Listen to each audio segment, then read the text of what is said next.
Hello guys. तो उम्मीद है कि जो लास्ट वीडियो हम बना रहे होंगे वो आपको समझ में आ रही होंगी। तो उसी को आगे बढ़ाते हुए आज का हमारा टॉपिक है, उस टॉपिक का नाम है सब्सिडरी बुक्स। तो सब्सिडरी बुक्स कौन सी होती है पहले वो बात कर लेते हैं। तो टॉपिक का नाम है हमारा सब्सिडरी बुक्स। अब आप ये कहोगे कि सब्सिडरी बुक्स क्या होती है।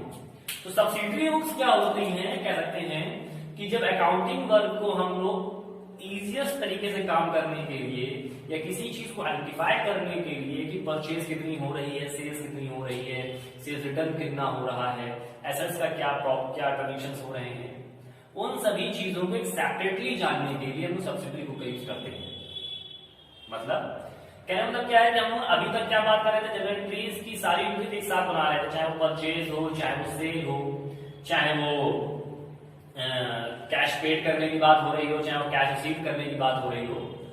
केवल बात कर रहे थे कि कितना कैश बुक की बात करी उन्होंने, जिसमें केवल कैश से रिलेटेड ही सारे ट्रांजेक्शन यूज करे जा रहे थे। लेकिन हम लोग जो कैश से रिलेटेड ट्रांजेक्शन यूज कर रहे हैं तो जाहिर सी बात है को ये भी मालूम होना चाहिए कि क्या हमारे क्या टोटल परचेज हो रही है, क्या सेल हो रही है हमारी, क्या सेल्स रिटर्न है, क्या परचेज रिटर्न है, क्या बिल्स से रिलेटेड जितना ट्रांजेक्शन है वो रिकॉर्ड कहाँ हो रहे हैं। तो सभी चीज का एक प्रॉपरली एक सेपरेट बुक बननी चाहिए, जिससे हमारे सपोज एक हमारी शॉप है, एग्जांपल लेते हैं, एक हमारी शॉप है और शॉप का हमें मालूम होना चाहिए ना कि हमने कितना माल परचेज किया, कितना हमने माल वापस कर दिया, कितना सेल किया, कितना सेल करने में वापस भी आ गया, कितने का हमने उधार माल बेचा, कितने का हमने उधार माल खरीदा, है ना।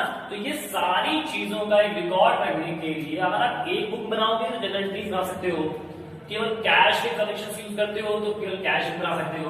लेकिन हमें अगर सारी चीजों का एक सेपरेट यूज करना है तो सेपरेट यूज करने के लिए हमें क्या करना पड़ेगा, सब्सिडरी बुक्स का यूज करना पड़ेगा।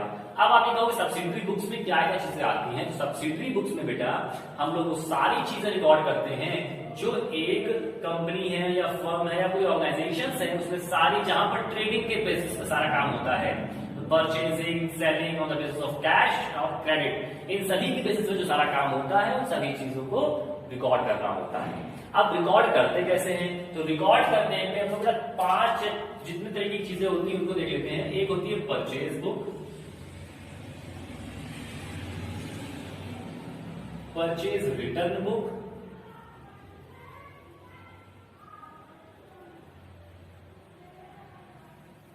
Sales book, sales return book,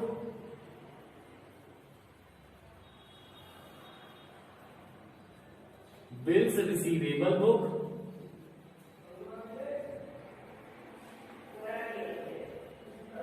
bills payable book और एट लास्ट हमारा जो बनता है उसे कहते हैं जर्नल प्रॉपर। तो इतने टाइप की बेटा सब्सिडरीज बुक्स होती हैं जिसमें सभी चीजों का काम अलग अलग तरीके से करना होता है। ठीक है, तो अब ये चीजें देखते हैं और इन्हीं सभी चीजों को हम लोग एक सेपरेट एक क्वेश्चन के बेसिस पर, न्यूमेरिकल क्वेश्चन के बेसिस पर समझने की कोशिश करेंगे कि कैसे क्या चीजों को रिकॉर्ड किया जाता है और कैसे क्या चीजें हम लोग सॉल्व करते हैं या आइडेंटिफाई करते हैं कि कितनी चीज परचेज या ये सारी चीजें एक सेपरेट बुक के अकॉर्डिंग क्या क्या चीजें क्या उनकी कैलकुलेशन आ रही है। ठीक है, तो ये नोट कर लीजिए। आगे हम बात करते हैं न्यूमेरिकल बेसिस पर। तो न्यूमेरिकल बेसिस पर क्या बात करने जा रहे हैं, न्यूमेरिकल लेते हैं सभी के सेपरेट बेसिस पर, सभी का एक एक बुक का हम लोग एक एक न्यूमेरिकल लेंगे और उसी की बेसिस पर बात करेंगे। ठीक, चलो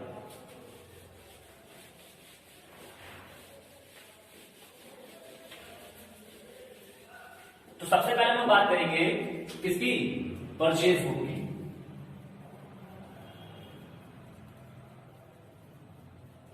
तो जब परचेज बुक की बात करने जा रहे हैं तो परचेज बुक में क्या होगा, देख रहे होंगे कि आपके स्क्रीन पर एक क्वेश्चन शो हो रहा होगा जिसके बेसिस हम लोग सारा क्वेश्चन सॉल्व करेंगे। तो सबसे पहले बात करते हैं फॉर्मेट क्या होता है। तो फॉर्मेट यहां देख लेते हैं, परचेज बुक बनी हुई है, डेट बेसिस पे काम किया जाएगा। ठीक, तो देख लेते हैं, जैसे यहाँ पे डेट दे दी गई, डेट के बाद क्या होगा कि नेम ऑफ सप्लायर, जाहिर सी बात है कि हम परचेज कर रहे हैं तो परचेज किसी सप्लायर से कर रहे होंगे ना, तो उसका नाम आ जाएगा नेम ऑफ सप्लायर।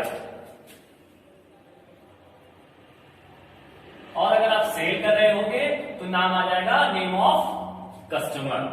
ठीक। अब देखिए जैसे जनरल टेबल बनाया था तो वैसे ही यहां पर बना देते हैं। तो यहां हो जाएगा डिटेल्स में वो सारी चीजें आती हैं कि किसी एक सप्लायर से बहुत सी चीजें ली हैं तो उनकी कैलकुलेशन हम लोग एक कॉलम में करेंगे, उसके बाद टोटल अमाउंट हम लोग शो करेंगे जाकर के अमाउंट में। ठीक। अब पहले देख लेते हैं ट्रांजेक्शन क्या कह रहा है। हम लोगों ने ट्रांजेक्शन में क्वेश्चन में कह रहा है कि परचेज किया गया है, एक कश्यप जी हैं, तो कश्यप जी से फर्नीचर परचेज किया गया है, बरेली के हैं जिनका इनवॉइस नंबर दिया गया है। अब यहाँ पर करना कैसे है, सपोज है जैसे यहाँ पर दिया गया 1988, उन्होंने कब परचेज किया है, मई 4 1998 में, मई 4 में। अब यहाँ पर कह रहे हैं कि उन्होंने किससे परचेज किया है, कश्यप फर्नीचर से परचेज किया है। तो यहां पर लिखेंगे पहले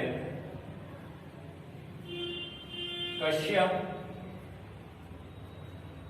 फर्नीचर, अंडरलाइन करेंगे ताकि मालूम हो सके कि ये वहां के जो ऑर्गेनाइजेशन है उसका नाम है। ठीक। अब इनसे हम लोगों ने कौन कौन सी चीजें परचेज करी हैं उन सभी चीजों का नाम इसके अंदर में आएगा। तो क्या परचेज किया उन्होंने, कह रहा है कि 10 टेबल्स हैं 300 रुपए के अकॉर्डिंग। तो यहां पर लिखेंगे 10 चेयर्स हैं 300 रुपए के according, 10 chairs at the rate of ₹300 पर, या कह सकते हो ईच। तो कितना मल्टीप्लाई करेंगे हो जाएगा 3000। फिर क्या कह रहा है, और क्या चीज खरीदी है, 4 टेबल खरीदी है 800 रुपए के according, 4 tables at the rate of 800 rupees each. तो कितना हो जाएगा 3200। तो कश्यप जी से फिर इतनी ही चीज खरीदी थी, तो कश्यप जी का टोटल अमाउंट कितना हो जाएगा 6200। ठीक। अब आगे बात करते हैं। तो कश्यप जी का काम खत्म। अब एक दूसरे सप्लायर हैं जिनसे हम लोगों ने कुछ चीजें खरीदी हैं मई 6 को। ठीक।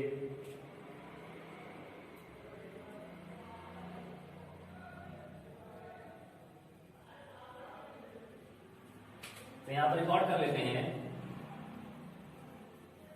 मई 10। तो ऐसे ही क्या है, तो उन्होंने वो परचेज किया है फॉर कैश फर्नीचर बेसिस पर,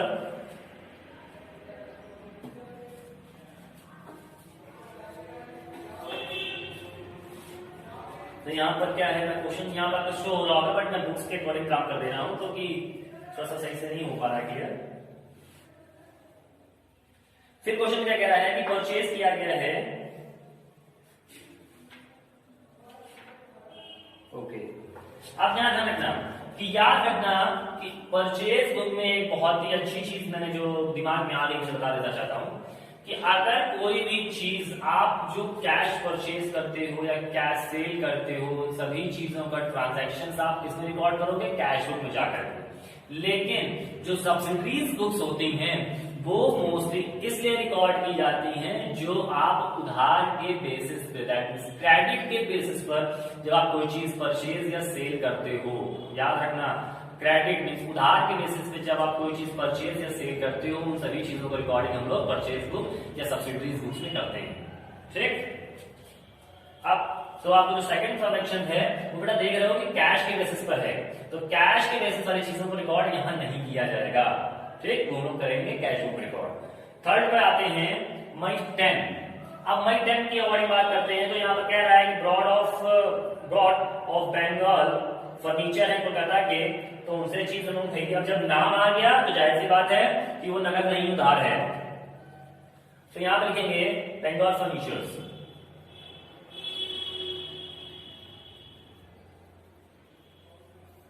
अब इनसे क्या चीजें खरीदी है हम लोगों ने, इनसे खरीदा है 2 अलमीरा खरीदे हैं 800 रुपए के अकॉर्डिंग।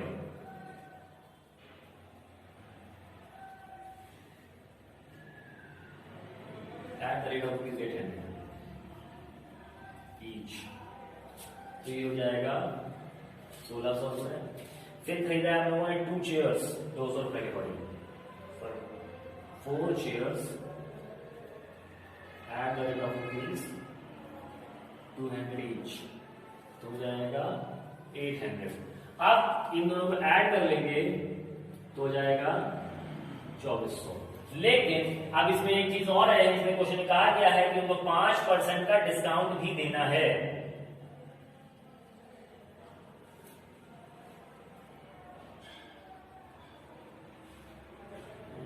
सॉरी,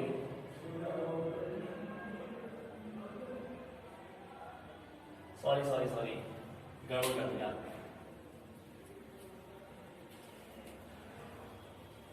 जो कैश का ट्रांजैक्शन था मैंने उसको रिकॉर्ड कर दिया है।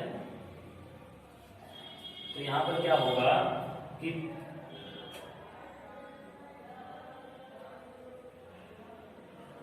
टेन शेयर्स करेगी थी एट द रेट ऑफ ₹25 और 5 shares at the rate of ₹150। तो कर लेंगे 250, ये हो जाएगा 750, ये हो जाएगा, तो टोटल हो जाएगा 1000। उसके बाद क्वेश्चन क्या कह रहा है कि डिलीवरी का और पैकिंग का चार्जेस 40 रुपीज का और ऐड कर देंगे, क्योंकि हम लोग एक्सपेंसेस में ऐड कर देते हैं तो टू डिलीवरी, तो इसमें ऐड कर देंगे डिलीवरी चार्जेस 40 रुपीज। तो जो अमाउंट हो जाएगा वो आपका ही हो जाएगा। उसके बाद बात कर लेते हैं कि परचेज किया गया है typewriter for the office use के लिए 5500 रुपए का। लेकिन यहाँ पर जो टाइपराइटर का यूज करने की बात हो रही है वो आप देख रहे हो कि फॉर कैश बेसिस पर है, सॉरी 5500 रुपए ऑन क्रेडिट है और फॉर ऑफिशियल यूज है।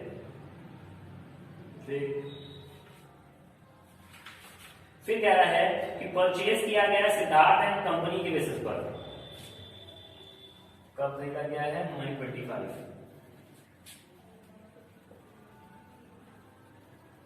सिद्धार्थ एंड कंपनी ने क्या परचेज किया, 10 शेयर्स 150 रुपए के अकॉर्डिंग।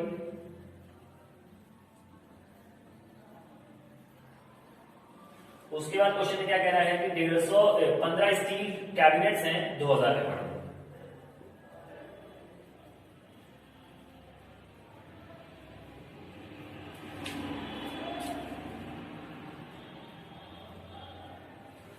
उसके बाद कह रहा है चेक।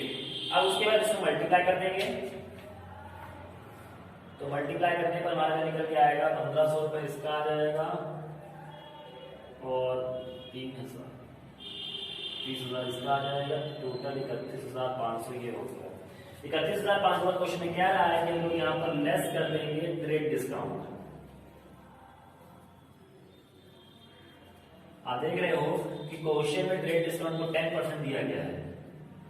10% कितना हो गया 3150, लेस कर दो तो 3150 लेस करने का वैल्यू आएगा 28,350। इसके बाद इसमें ऐड कर देंगे जो हमारा चार्जेस दिए गए थे, डिलीवरी चार्जेस।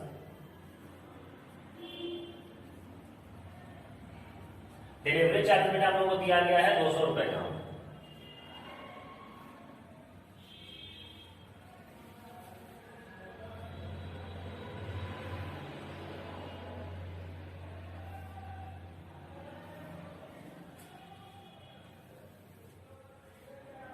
तो यहां पर हो जाएगा टोटल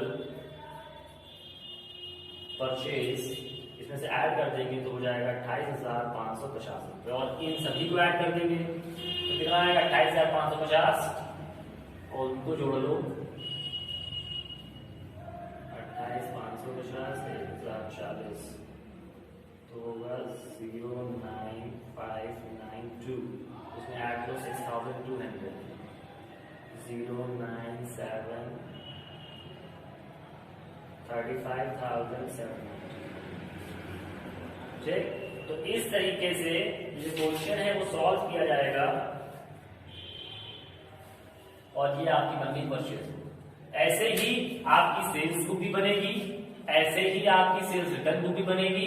तो सभी प्रकार से ऐसे ही काम किया जाएगा, सारा काम ऐसी तरीके से on the basis of question किए जाएंगे। तो परचेज बुक की बन गई बुक, ऐसे ही परचेज रिटर्न की बनेगी, उसमें सारा काम आपको परचेज वापस करने को कहा गया होगा। सेल्स बुक बनेगी, उसमें सारा काम बेचने को कहा गया होगा। सेल्स रिटर्न बुक बनेगी, लेकिन ये सारा काम उधार होगा, मीन्स क्रेडिट पर होगा। अगर कैश होता है तो कैश में जाके बनेगा। क्लियर? Thank you.